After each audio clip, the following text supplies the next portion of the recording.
friends. To the How-To Heretic. I'm Uncle Mark. And I'm Uncle Dan. I'm Uncle Doug. And this is your user's guide to life on the outside. You're not kidding. Leaving religion is the first step into a larger, better world. But it can also be a scary world. Things work differently now. Never fear, that's why we're here. We're your audio uncles, and with help from good friends and experts in all sorts of fields. We're going to share the stories and seek the knowledge to build a great life. After all, you only get the one that we know of, so you'd better make the most of it.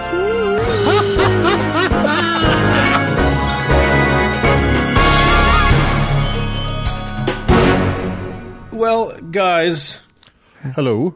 Howdy. It is episode 113, and somehow it just keeps getting better, or at least more numerous. And I don't know. I don't know. The numbers just keep on rolling up. The quantity is definitely increasing, even if the quality isn't. We're quantitatively trending well, and I think that's really all that matters to consumers of content. Not that it's good, just that it is. So, yes, indeed. We're here to fulfill that need. And boy, are we going to fulfill it this week with a wonderful and terrible show. Yeah. I start off with the most amazing miracle that nobody ever saw. Yeah, and speaking of not seeing, I am going to talk to us about a saint who may or may not be able to see by the end of the show. And then I'm going to go ahead and ruin the episode with two terrible, sad stories of Mormon mayhem, violence, blood, and murder. Boy, do you know how to sell it. Yeah, know how to bring it home. Yeah. Sorry, everybody. But at least it's contemporary, and that's also part of Mormon Murders. Super horrifying, and that'll be a lot of fun. Yep, stupid religious shit is still happening to this day. Yeah, before we get into that, however, we should mention, once again, we're trying to give a little bit more signal boost to the combined efforts of the site of the Cogdis boys, the Cognitive Dissonance fellas, and the Scathing Atheist crew. They're doing their Vulgarity for Charity one more time. It's a great charity event that they do. They're raising money.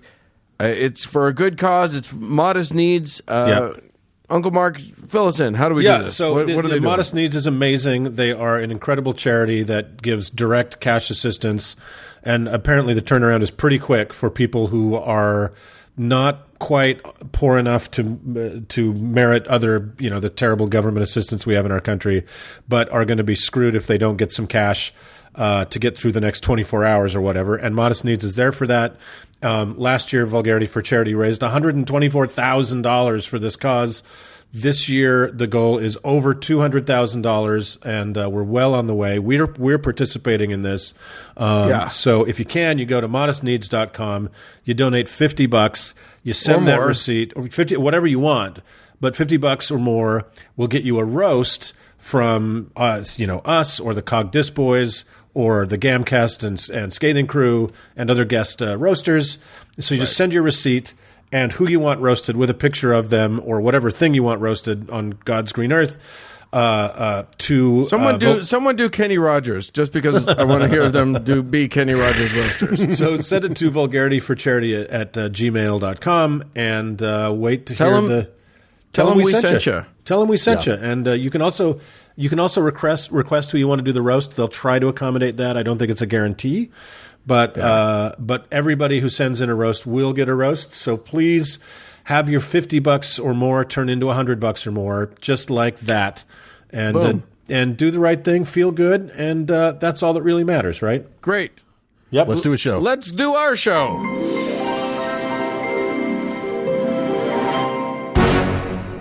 Uncle Dan. Hey, Uncle Doug. I think as the time has gone on in this podcast, we've all kind of found our niche. Oh, dear. I tend to lean towards more of the Mormon stuff. Yeah. You for some reason, love to pick on Indian gods, Hindu gods, and Uncle Mark brings the dumb.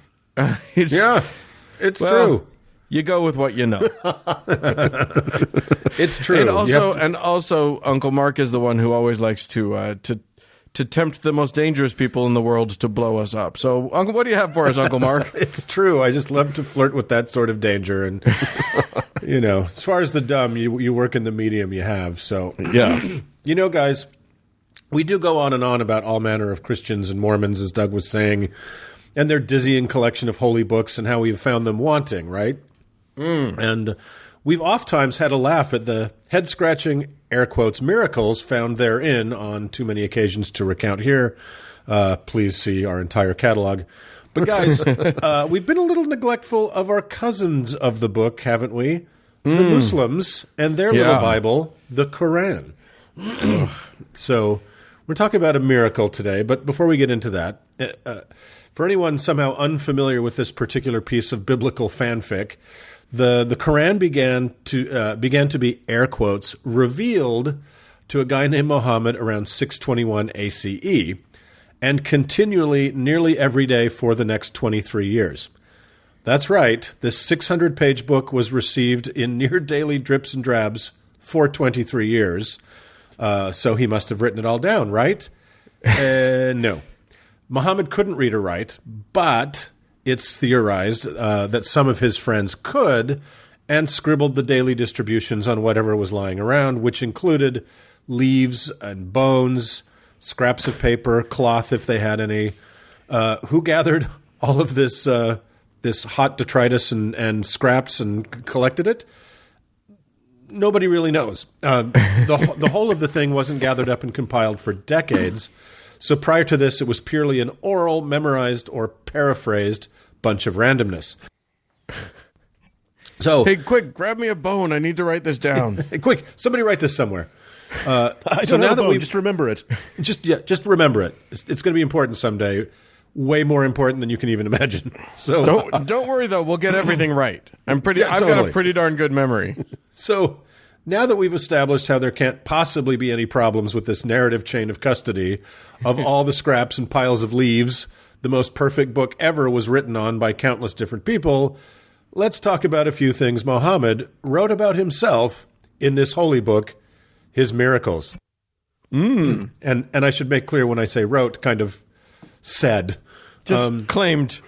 Yeah. Now, as we'll explore, there are a lot of miracles the book Mohammed wrote attributes to its protagonist, Mohammed, but many Muslims consider these 5 big ones the main ones. Are you ready, guys? Oh, I'm excited. I know a couple of them, but I don't know. I don't think I could name 5, so I'm pretty Okay, stoked. well, first, the journey from Mecca to Jerusalem, and then heaven and back to Mecca in one night, known as the Isra and Miraj, or night journey, an earthly journey that would normally have taken a month each way in the year 621. It only takes a month to go from Mecca to Jerusalem and heaven? Yeah, the heaven part I was unable to calculate because it isn't. Because it doesn't appear on Google Maps? Exactly. That's right. It seems to be a particularly strange triangle. Yeah. Right? So that's pretty impressive, one night for a 2-month plus whatever journey. Yeah, that's good. Next, throwing sand in the eyes of his enemies at the Battle of Hunain, causing them to go blind, which hardly seems miraculous since sand being thrown into eyes is classic beach bully tactics performed on the regular, even to this day. That seems pretty pedestrian, to be perfectly honest. How many guys did he do this to? Well, when you see what the miracle I'm going to talk about is, it's going to feel even more pedestrian. So next, increasing a tiny bit of water to let his 300 thirsty companions drink. Not a bad trick in the rather parched Arabian Peninsula. Sure. But Jesus could have turned that... Feels like a little rip-off of Jesus, though. Yeah, but Jesus could have turned that into wine, so advantage Christianity. Right, yeah. So next, the Quran itself is considered by some Muhammad's only real and truly important miracle. Yes, a really boring book that nobody wrote down, actually, for like 40 years. And this coming from an ex-Mormon is considered so miraculous by Muslims, most consider it to actually be the living word of God. Wow. Now, there are also quite a few other miracles true believers insist Muhammad performed. They claim at least 100, which is more than Jesus. That may be that they might be of interest to our listeners. So I sorted through all 100 for a little tasting dish of the extremely weird and the very often totally useless of the marvelous magical manifestations of Mohammed, Mecca's madman of miracles. So, is it going to be better than throwing sand in eyes and making a book? Because so far I'm not that impressed, to be honest. we'll see. I can do one of those two things. Yeah, I'm pretty sure you can do both if you don't actually have to write the book. That's right. So let's say see. it. There was telling two trees that were in his way to move, which they obligingly did. Oh. So I guess Muhammad was like a rook. He could only move in straight lines. Yeah, exactly. He spit in a guy's blind eye and it got better. So one up that, Jesus. There you go. Well, and also, like, that's good if, like, you accidentally blinded the wrong person with the sand, then you can fix it. Yeah. You're the disease and the cure. His companions could hear his food talking and praising God before Muhammad ate it, which is a nightmarish image to consider. Yeah. What does hummus sound like when it talks? Praise Allah. He understood the language of the animals. That's really cool, huh, guys? Oh, there you go. Little since Doolittle action.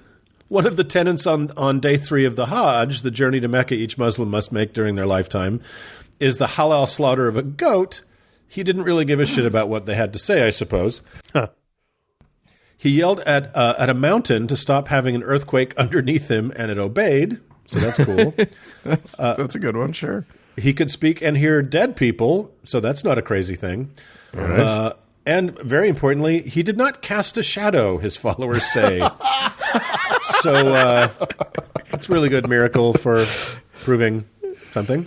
Such a strange resume of miracles. Yeah. Oh, I'm not done.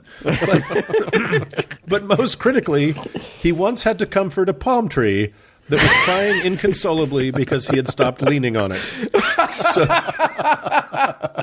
So apparently Muhammad saw himself as something as a cross between Jesus and the Lorax. Why not? But, dear uncles, did you notice in the first group of 5 of his most important miracles that I mentioned only 4? I'm certain you caught my little trick, did you not? I don't know how to count. That's one of your miracles. Leaving things out. It is the miracle I left off that list that I want to discuss today.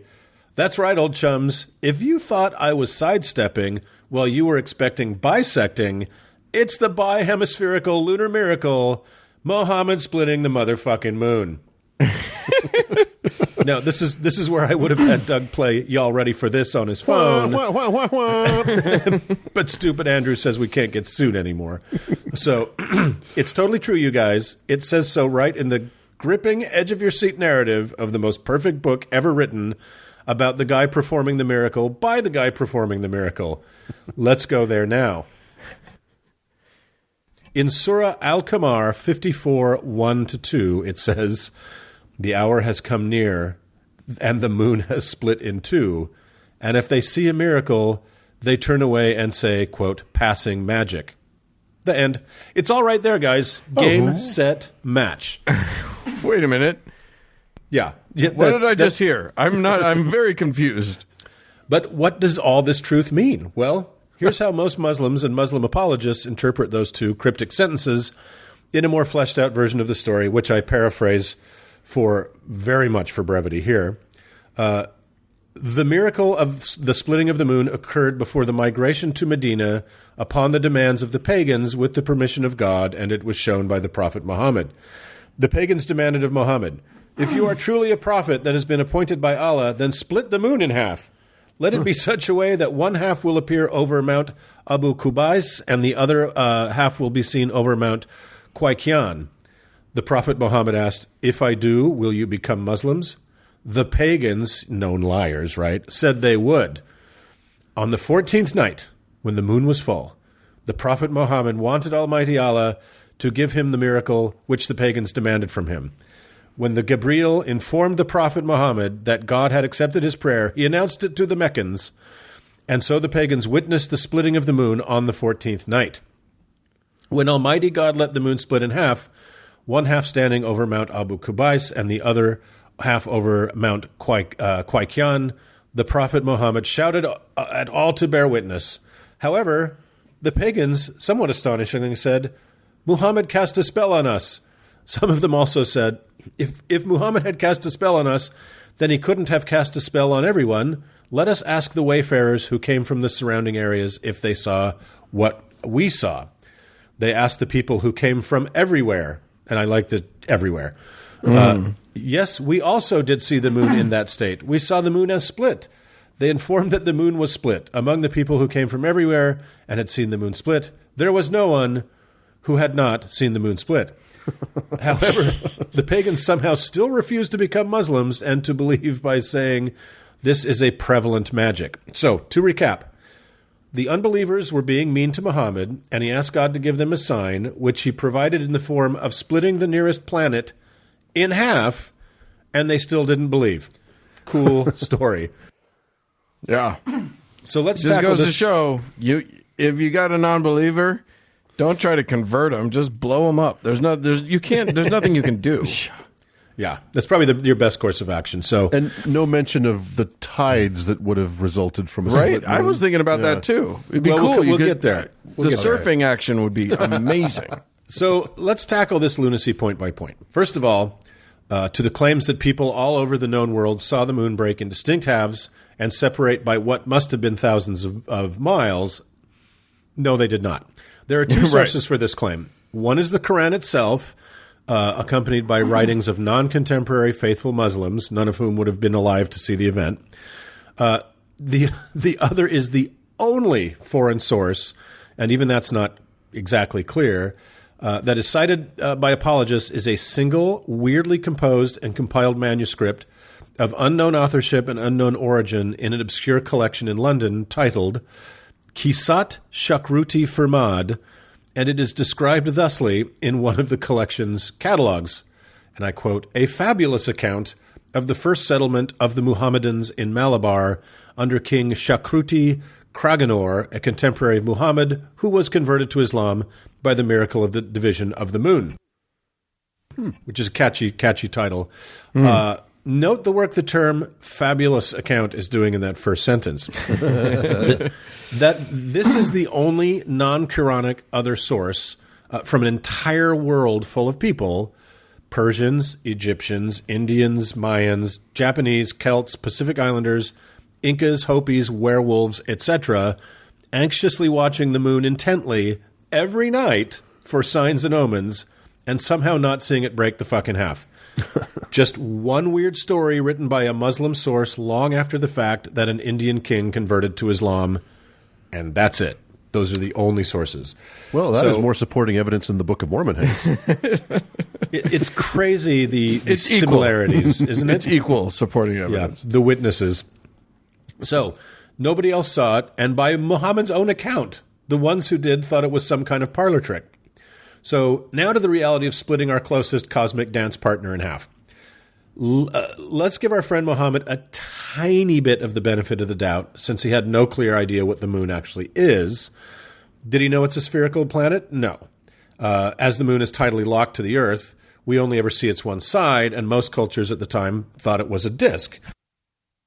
Maybe if it rotated, he'd have known it was a ball, but I don't think he did. Okay. He certainly didn't know how gigantic it is, as in his sky it was rather tiny. Though the Arabs were among the first to understand the Earth was a sphere, it appears they concluded that after Muhammad's time. Mm-hmm. Our home sphere, Earth, is 12,742 kilometers in diameter, and though it's smaller at a diameter of 3,474 kilometers, the moon is still huge. It has a surface area just a little less than that of all of Asia. The moon has a volume of 21.9 billion cubic kilometers.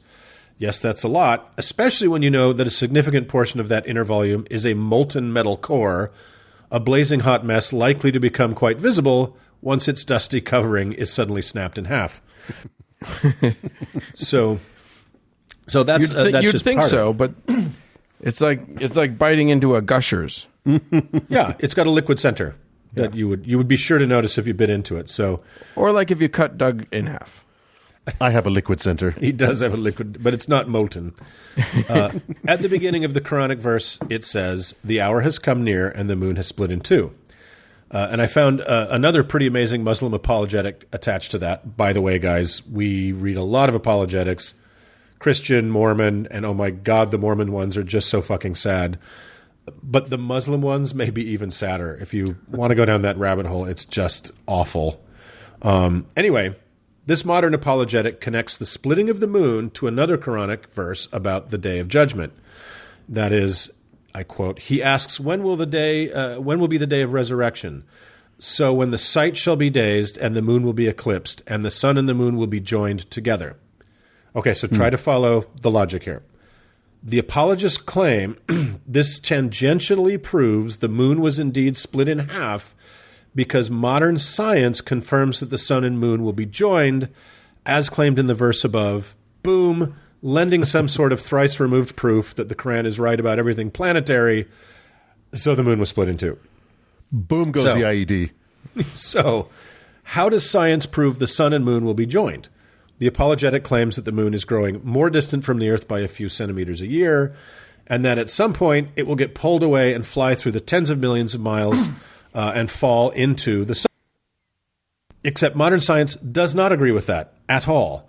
While it's true that the moon is trying to slip out of the party unnoticed, like a certain uncle I know who is also me, it will, in around 50 billion years, reach a point of balance between pulling away and being pulled back, and orbit the Earth once every 47 days rather than the current 27. So it won't actually fly off into the sun at all. But sadly for this super solid apologetic, 45 billion years before this great proof of the Quran occurs, our aging star will become a red giant and fucking melt our neighborhood and then inhale it. Do we reward the normally ferociously anti-science Muslim apologists half a point because the sun and moon will indeed meet, just not how they insist? Gonna go with no. Yeah, well, that's tricky. So several other modern apologists use science-generated photography of the moon's surface to argue that the seismically active, bruised and battered surface of the moon shows evidence of the 7th century magic trick in the form of large scar-like valleys called rills, R-I-L-L-E-S. Planetary geologists have sound explanations for how these formed during ancient periods of volcanic activity on the moon, but they are the hem where God put the damn thing back together after splitting it in half to fail to convince a bunch of pagans to become Muslims, and nobody else in the world, full of moon watchers, noticed it at all. So, yeah, that was cool of God to do the miracle, even though in his omnipotence he obviously recognized that this was not going to work.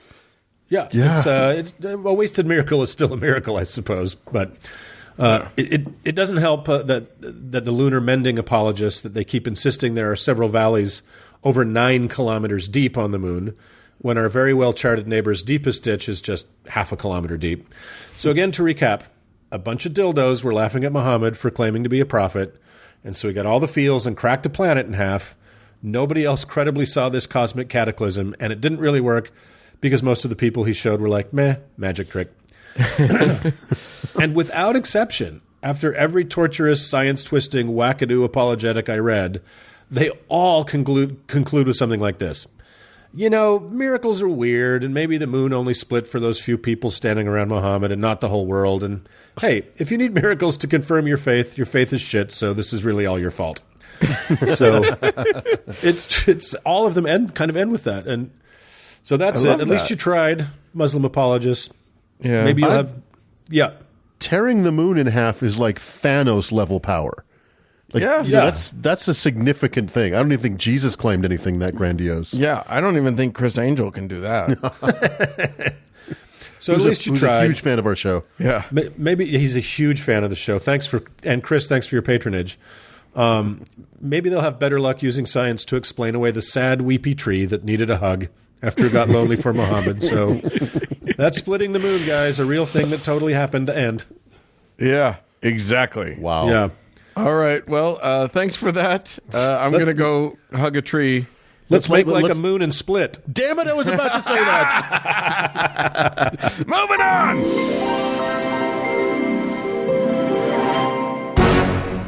Well, Uncle Doug. Uncle Mark. There are normal people in the world, and then there are special people in the world. Yes. You are a special person. You've been hearing the word special since you were a kid, huh? I have. Good. Usually from psychiatrists. And obviously the best people in the world are our patrons who give us money so that we can live in the lifestyle to which we've become accustomed. But not disconnected to those fine people are another group of people. And they are... Those are the Mandalorians. Oh, Those yes. are not the Latter-day Saints, but the olden day saints. Yes, indeed. And I've got an olden day saint she's one of the big ones. Let's just put it that way. She is one of only 7 or 8 or 9 women name-checked in the super important Catholic canon of the Mass. Oh. I got conflicting reports from different articles about the number, and since I don't really know what the canon of the Mass is, I don't have time for another rabbit hole. We'll just never know. It's what they it's what they shoot the Eucharist out of, isn't it? Yeah, I think so. Pack it in there and blammo. Everybody gets a piece. It's a mass cannon. That's right. You get a T-shirt and a wafer and a little piece of dead Jew. Yeah, exactly. Yeah. However, just so that you know, one of these women is the mother of dragons, the mother of God herself, the Blessed Virgin Mary. So it's a pretty good list to be on. All right. Anyway, you and many of our listeners may not even know that you've heard of her. But I'm guessing most listeners have heard the Neapolitan folk song devoted to her. It was recorded by Mario Lanza, Enrico Caruso, Andrea Bocelli, and even Eris Presley. Eris. That's Aaron Elvis Presley, all mixed together.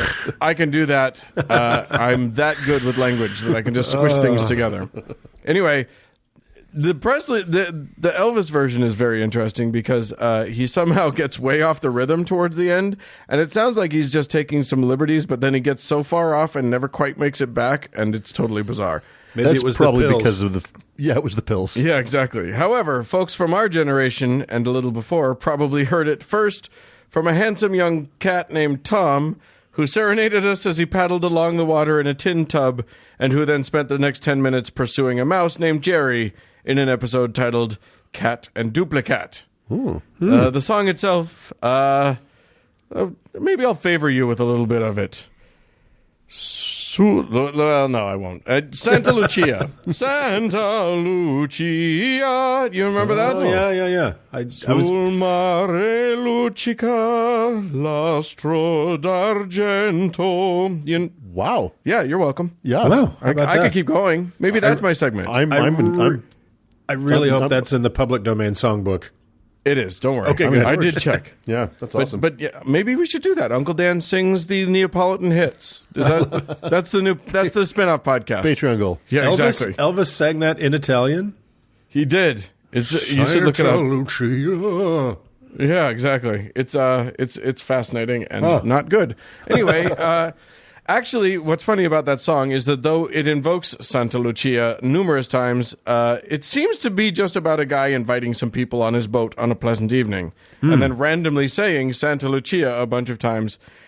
But that's the thing about saints. You can apparently just call on them whenever you want to. So is she the patron saint of boats? No. Nice evenings? Far from it. Baritone serenading? Nope. Now, she is the patron saint of authors, cutlers, glaziers, laborers, martyrs, peasants, saddlers, salesmen, and stained glass workers. The closest I could come to why the boatman would be invoking her is that she's also the patron of a town in Italy called Perugia, except that Perugia is entirely landlocked, so the boat probably wasn't that interesting. Weird. She's a real working class saint. She really is. She really is. But not working class in her life. So who is Saint Lucy? What makes her tick? Well, since the correct answer is that there are no firsthand or even remotely contemporary accounts of her, it's probably as likely as not that she never even existed. But that's no fun. So let's tell her stories, because there are several of them, as they should be told, with no care taken about the truth. That's right. That is not a person existing or not has not stopped the Catholics even for a second before. No. We're just going to plow through. We're not even going to pump the brakes. No care taken about the truth should be the tagline of this podcast. Indeed. Okay. So our girl Lucy was born in Syracuse, Utah. Sorry, that's Syracuse, Sicily, in the late 200s. Let's call it 283. Her parents were noble and wealthy, because that's how saint origin stories go. Her dad died when she was young, leaving her and her mom to make their own way in the hard-scrabble mean streets of wealthy Syracuse. Now, what do we remember about the Roman Empire in the late 200s to early 300s? Orgies. That's right. The Diocletianic persecution. That's right. Emperor Diocletian, in his push to make Rome great again, had outlawed that dopey upstart cult called Christianity, feeding them to the lions and whatnot, all that sort of business. So, it turns out that our girl Lucy was a Christian. Oh no! What is a girl to do? Her mama, in a bid to keep her girl safe and well cared for, arranged to marry her off to a nice pagan boy. But there was something her mom didn't know. Like pretty much every female saint in Christendom, Lucy had inexplicably committed herself and her virginity to God. Inexplicably or inadvertently? Well, both. I think the thing is that when you're writing a saint story, you don't want a saint what's had the business. Right. You don't want an already chewed piece of gum as your saint. Oh, God. So no, she had promised to remain that perfect, untouched, chaste, pure as the driven snow, unsexed, never defiled because penises ruin women forever virgin. Basically, that's what really good women do. Bye, female listeners. Yeah, well, no, to blame the church, not me. I'm just reporting here. So that was a bit of a pickle that her mom had put her in because she was now betrothed. Although no one ever put a pickle in her. Boom, baby! You guys got this. I'm out. Nope, you stick around, you. Lucy and her mother had other problems, though. Her mom had a chronic, horrible disease. In one case, one of the accounts I read, it was a blood disease. I don't know why they added that little detail, but okay. So Saint Agatha had been martyred about 50 years earlier, and there was a shrine to her in nearby Catania. So they loaded up the truck and headed out to Catania to pray to Saint Agatha for her mom to get better.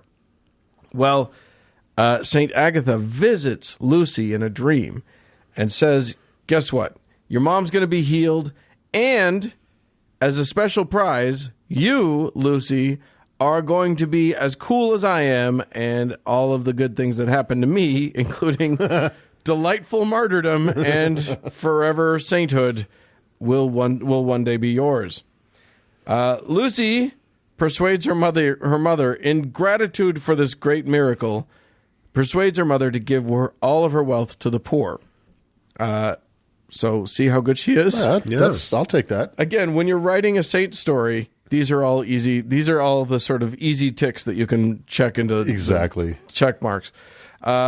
So, unfortunately, her betrothed hears about this.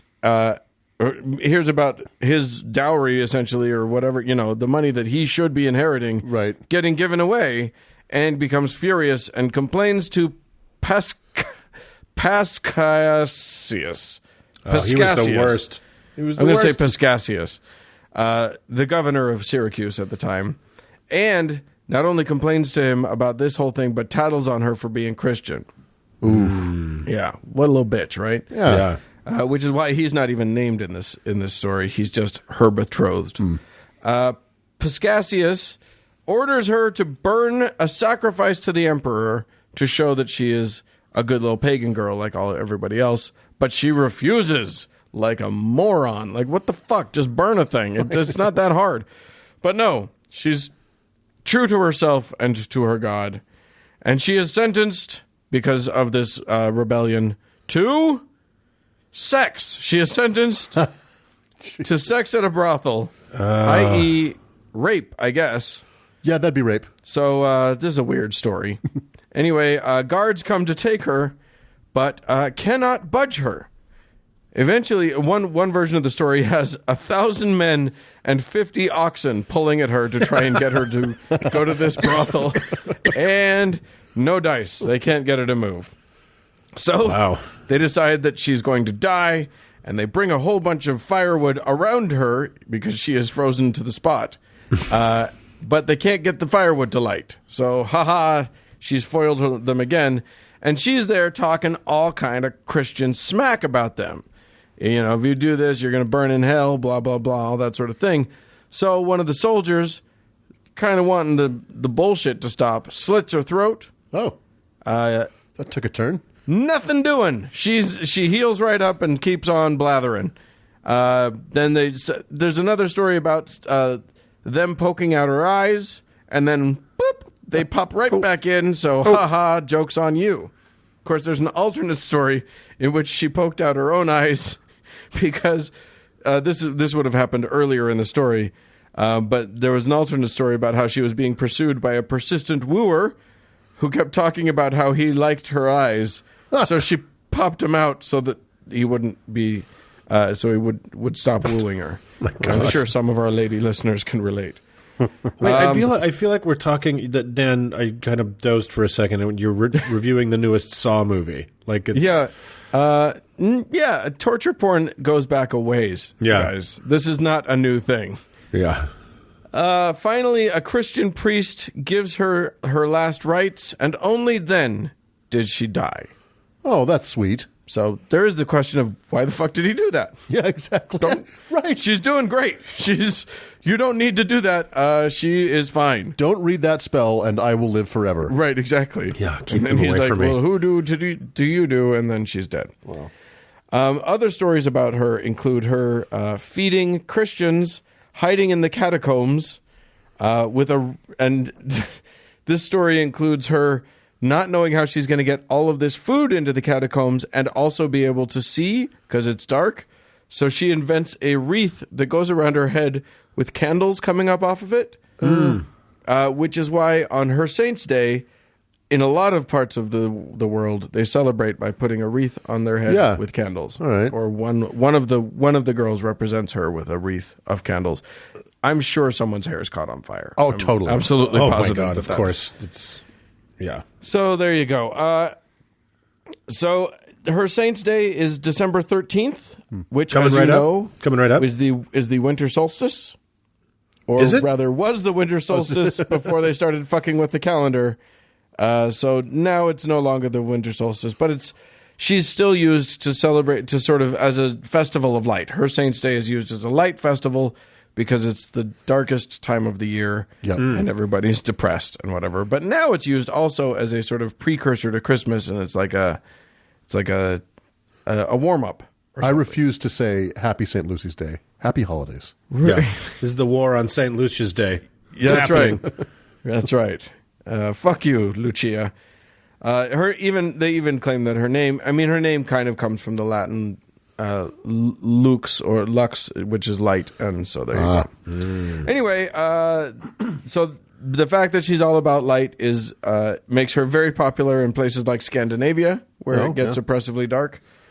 And that's about it. She's a revered saint who very clearly none of this stuff happened, and they basically just took the standard saint playbook and went straight down the barrel with it. Yeah, we talked about when we talked about Saint Bibiana way back. I think it was episode 22. Saint Bibiana, very similar outline here. She was sentenced to sex, meaning rape. Hers was a particular sort of thing because they tried to lesbianize her. Remember that? Oh. And then remember that.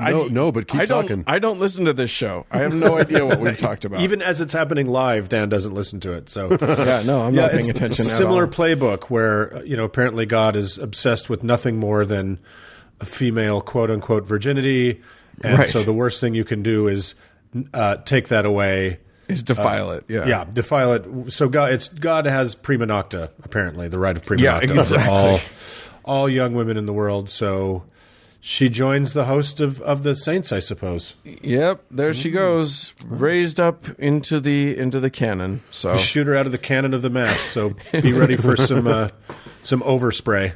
Yeah, exactly. All right, let's move on.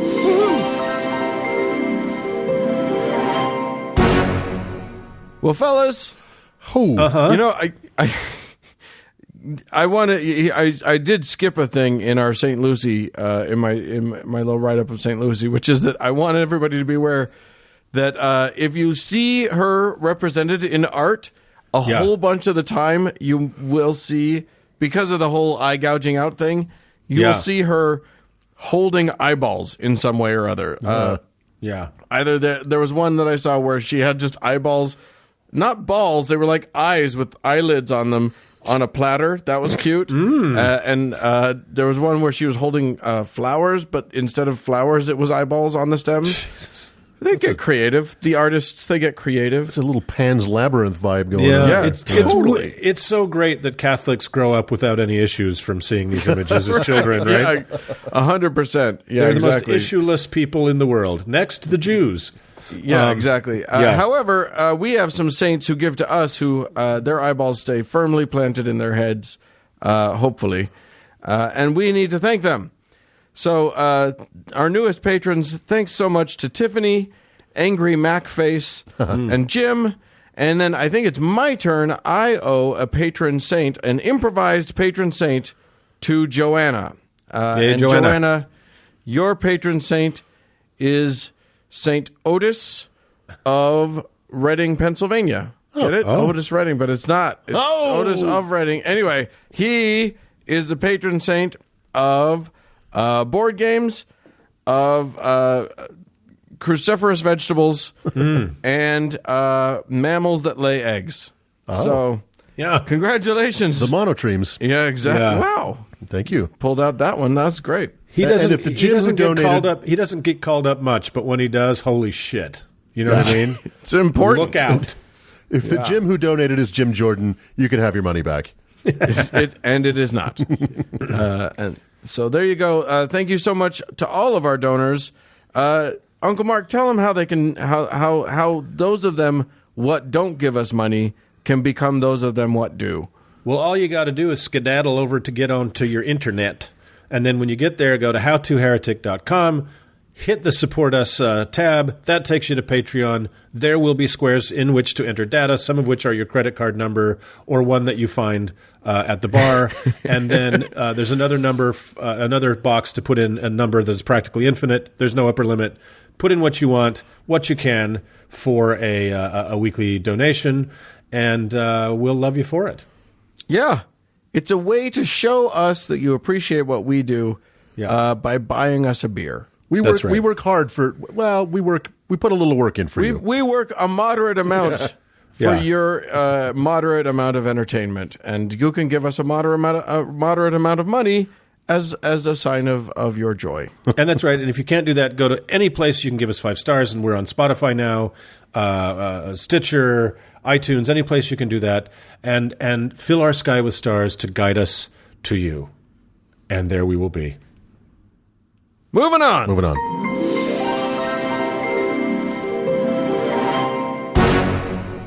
Hey, Uncle Mark. Uh-huh. You know how we were raised in a cult? I sure do. I mean, I never think about it, but now that you bring it up. You know what? It's so funny. I shied away from the word cult for Mormonism for the longest time just because it feels too big. And I know that one of the definitions of a cult has to do with just how demographically large it is or small it is.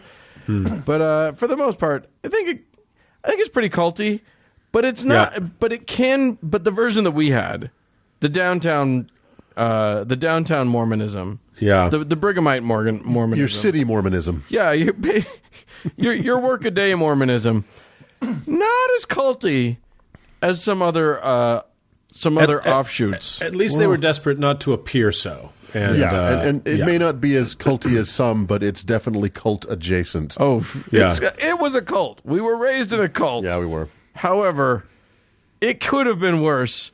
And Uncle Doug, I think you're here to tell us all about that. I am indeed. And well, Uncles, it has become my private goal to try and prevent this podcast from going full Mormon. You never want to go full Mormon. Yet I seem to be the most... Or really any Mormon at all.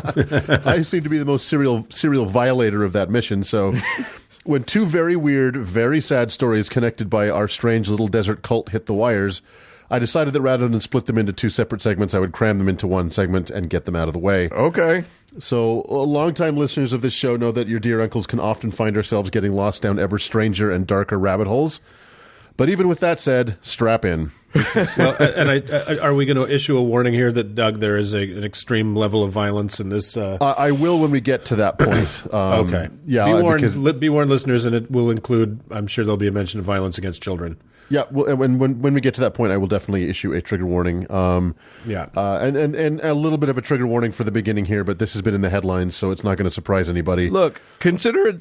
You don't have to do another one. It's just warning. There's a trigger. There are going to be triggers all over. Well, there's about 30 seconds. It's a story about Mormonism. Children are going to die. That is just. Please fucking just get used to that as a thing. Yeah, exactly. So yeah. Let's start it out. The first story in this sad and tragic murder of 9 Americans, 3 women and 6 kids in northern Mexico on November 8th, so just a couple weeks from when we're broadcasting. Right. The Mexican authorities have yet to identify the attackers, but it appears to be a criminal group called La Linea, which is currently at war with elements of the Sinaloa cartel, and that this group of Americans was just in the wrong place at the wrong time. They were traveling in a caravan of 3 SUVs, which in hindsight seems like not a great idea in cartel country. Mm-hmm. Yeah. The details are terrible. The gang stopped the caravan, and when one of the mothers got out to show them that they were a group of families, they shot her at point blank in front of her children, and then they opened fire on the SUVs and set them ablaze, killing the 9. One young boy managed to get out and get a bunch of kids and hide them under a bush until the gang left. Oh my God. very sad story.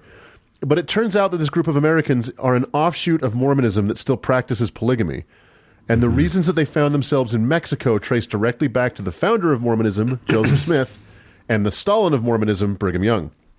So, as we have covered many times on this show, back in 1830 in upstate New York, a very shady and very horny young man named Joseph Smith founded the Mormon religion based mostly on a crappy knockoff of the Bible, whose principal claims were laughably disprovable at the time of writing and have not aged well.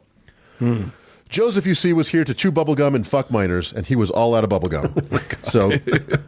As Fawn Brody put it in her seminal biography of Joseph, no man knows my search history. He was No Man Knows My History. Great book. Yeah. He was too much the Puritan to just simply fuck his way across the Midwest. He had to find a way to make it holy. And wouldn't you know it, he found a loophole in the only book his family owned, a King James Bible, big enough to cram a girl on the eve of turning 15 through. Fortunately for Joe, many of the Old Testament prophets were polygamist. Solomon even famously had 700 wives and 300 concubines, which Joseph considered a good start.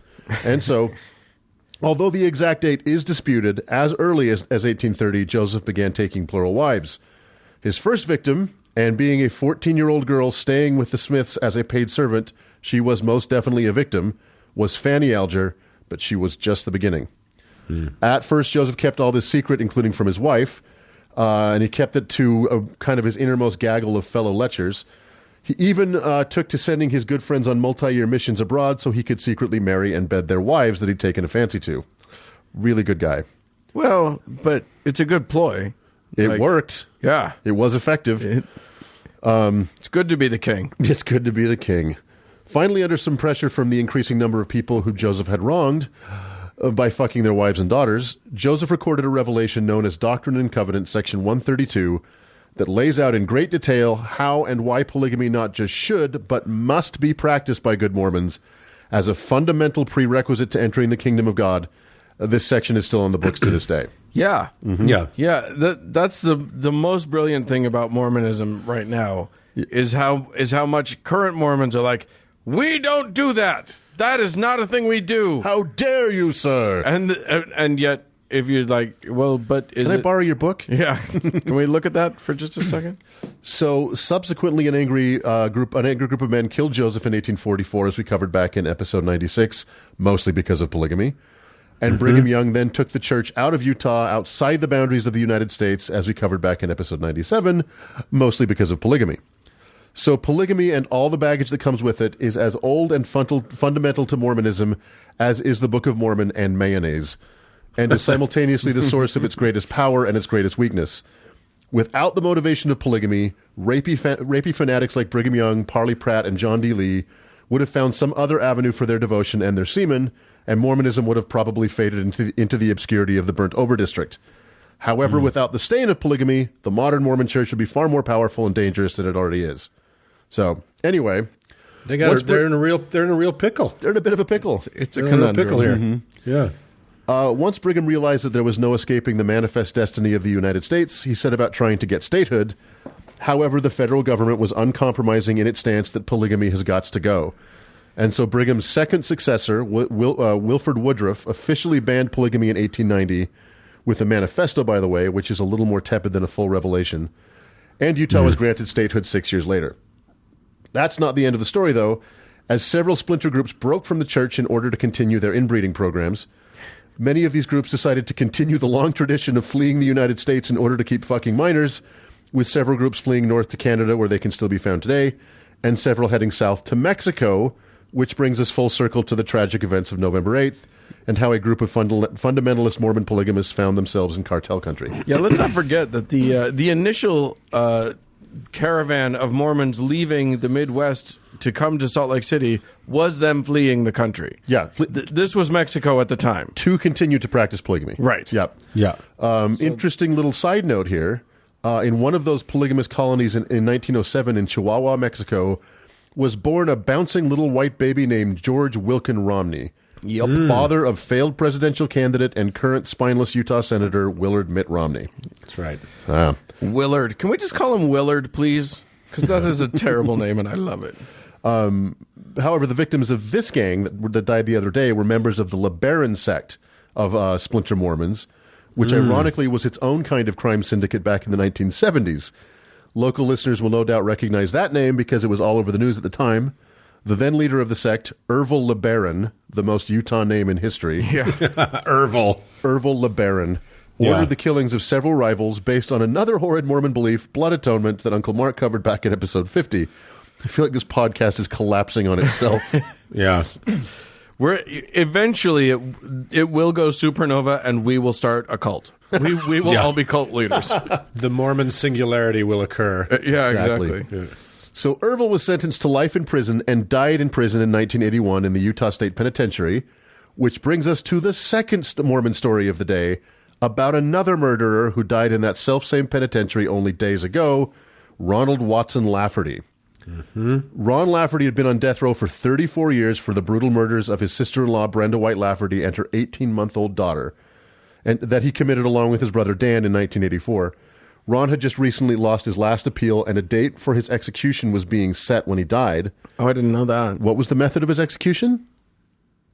Any guesses? Firing squad. That's right. Fucking firing squad. Because this is Utah, and we're not just going to hand over the title of craziest state without a fight. I actually like that we do firing squad. Well, we don't need more. Oh, that's right. So he had he got No, I actually think that if I were being executed, I would choose firing squad over other things. I think it's pretty humane. When they said aim, would you just start romantic whittling? anyway? Yeah, Yes. right. So his brother, pardon me, his brother Dan tried to kill himself during the original trial, and so their trials had to be split, with Ron receiving the death penalty and Dan getting life in prison. Dan is also incarcerated at a different section of the same prison.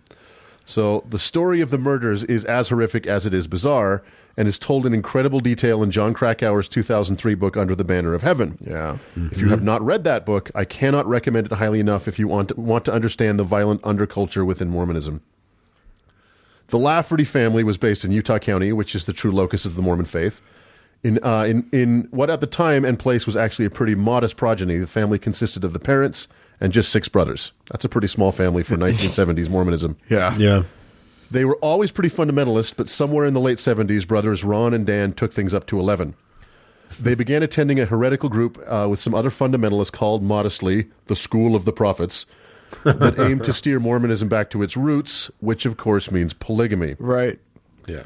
There was one problem, though. Youngest brother Alan had married his sweetheart Brenda, who by all accounts was pretty opinionated and headstrong, not exactly 2 attributes welcomed in fundamentalist Mormonism. Or fundamentalist anyism. Anyism, exactly. As Ron and Dan tried to convince their brothers and their brothers' wives to take up polygamy, it was Brenda who led the resistance, eventually banning them from her house and forbidding Alan from attending the School of the Prophets. So, Even though she was the youngest Lafferty wife, she was she was the one the others depended on to stave off the rising tide of stupidity. But as Ron became more fanatical, he became abusive, and it was Brenda who convinced Ron's wife to leave him and take their 6 kids and flee. Around the same time, Ron and Dan's abusive behavior and beliefs proved too much even for Mormonism, and they were excommunicated. So, now fully isolated, they started getting weird. And I mean really weird. Now they're getting weird. Exactly. Yeah, if you want to see a cult reveal its true self, push it out into the wilderness for a while. Yeah. Exactly. Right. They bought shares in the Dream Mine that Uncle Mark covered back in episode 75. They stopped paying taxes and registering their vehicles, joining the predecessor to the Sovereign Citizen movement. Mm-hmm. They started receiving frequent revelations, which Ron started believing that his need to evacuate his bowels were promptings from the spirit. Yeah. Well, I mean, how else do you know? Hey, man, everything happens for a reason. I've had some pretty amazing bowel movements, so I don't know. Yeah. Those are blessings from the Lord. He has. I've been there. For every one of them. Been there holding my hands. As the poo doula. One time it's true. We'll talk about that another time. Sure. God, will we? Yeah. They became obsessed with the legend of the One Mighty and Strong, which is a prophecy uttered by our old friend Joseph Smith back in 1832, while Fanny Alger was still a sex slave in his basement. The prophecy goes, quote, "It shall come to pass that I, the Lord God, will send one mighty and strong, holding the scepter of power in his hand, clothed with light for a covering, whose mouth shall utter the words, eternal words, while his bowels shall be a fountain of truth to set in order the house of God." Did you just say his bowels? His bowels shall be a fountain of truth. There's your bowel. Let me tell you something. A bowel fountain is never a good thing. There's no time when that's an okay thing. That was a pretty shitty cruise. I agree. So this prophecy, along with the White Horse prophecy, which we covered back in episode 68, still motivates young and dumb Mormons to this day, and it got the Lafferty Bros all a-frothing.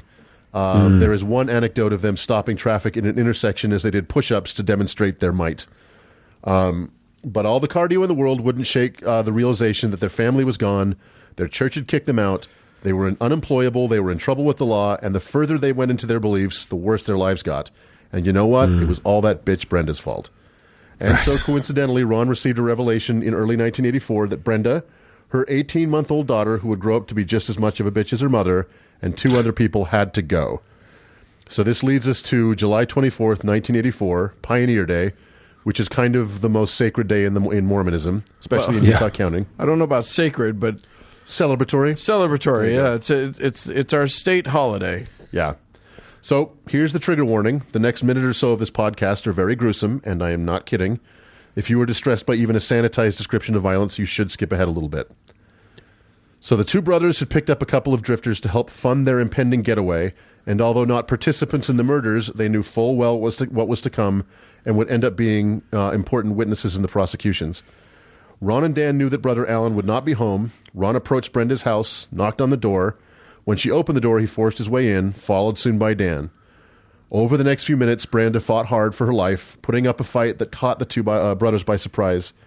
They severely beat her, tried to strangle her with a vacuum cord, but when she wouldn't give up the fight, they finally slit her throat and let her bleed out on her floor. During the ordeal, she begged only for the life of her daughter. Then Dan entered the baby's room and, by his own account, apologized to her for what God was making them do, before slitting her throat so severely that she was effectively decapitated. Ugh. Yeah. They then headed to the next person on the list, Chloe Lowe, a friend of Brenda's, who was mercifully not home at the time. On their way to the final victim, they missed the turnoff to Richard Stowe's house. Stowe was the bishop who excommunicated the brothers. And instead of going back, they decided they had better get out of Dodge, and they headed to Nevada.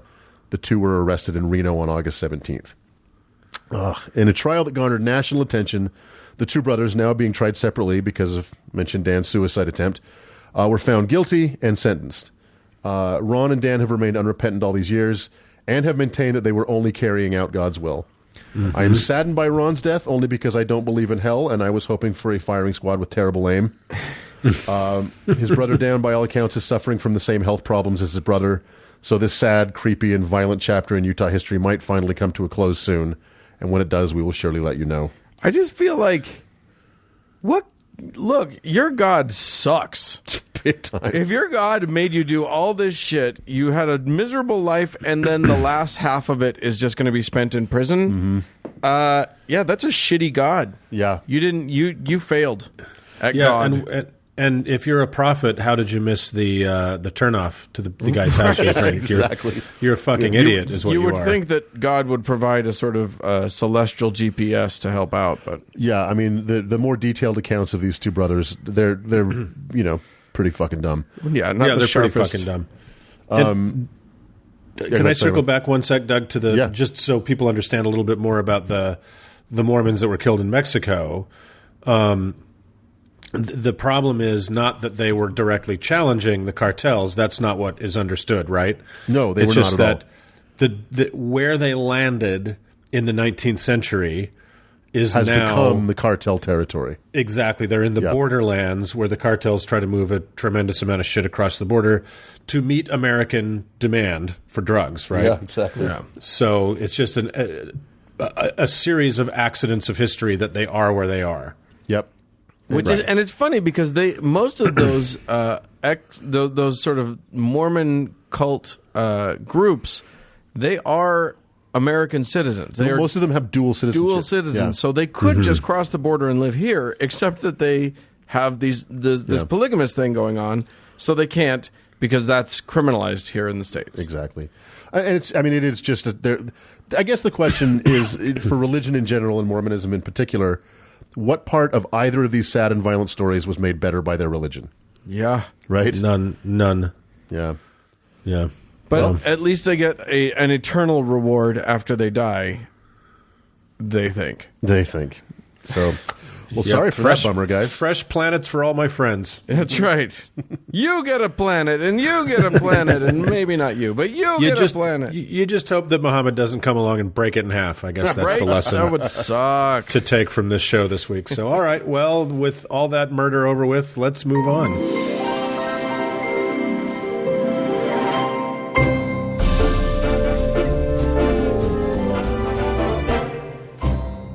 Well, friends, that's it for this week's emotional roller coaster of a show. Hey, we'd love to hear from you. If you've got your eyeballs on a platter, send us a pic at howtoheretic.com. Or if you did not also see the moon split in half, because nobody did, leave us a voicemail about it at 903-88-HOW-TO, which is 903-884-6986. I'm also on Twitter at howtoheretic. And many thanks to our awesome patrons.